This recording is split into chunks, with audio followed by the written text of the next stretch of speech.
livre d'abord est un livre citoyen, c'est-à-dire que ce n'est pas un manuel, ce n'est pas un essai, ce n'est pas un manifeste, c'est un livre qui s'adresse à chacun d'entre nous pour essayer de réfléchir à l'importance de la consommation dans la vie quotidienne et dans la vie sociale.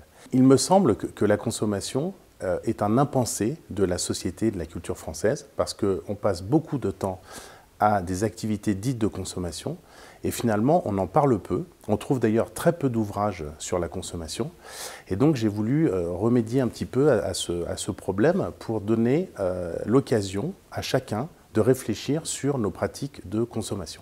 Ce qui est paradoxal, c'est que la consommation est un sujet qui n'intéresse pas les politiques. C'est-à-dire que ce n'est jamais un sujet qui vient sur la table lors d'élections présidentielles ou autres, alors que c'est quand même un sujet qui est fondamental. Et d'un autre côté, on trouve beaucoup de textes militants qui sont des manifestes et qui, je pense, n'ont pas beaucoup d'efficacité puisqu'ils touchent des gens qui sont déjà convaincus par un discours anticapitaliste. Donc mon point de vue, il est relativement clair.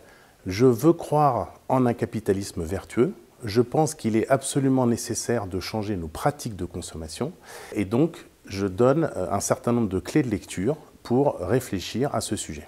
Quand on parle de la consommation, en fait, on la réduit souvent à des questions comme le véhicule électrique, le recyclage, le plastique.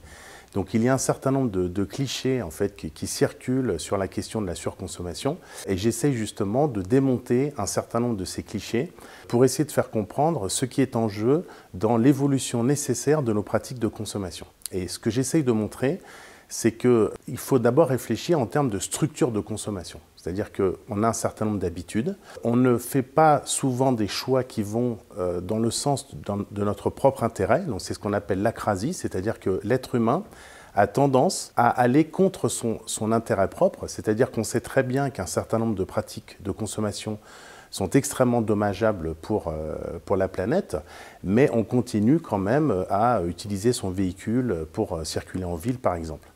Donc, il faut faire prendre conscience à chacun des mécanismes psychologiques, mais aussi économiques et sociologiques, qui entravent notre volonté, notre capacité de changer notre mode de consommation.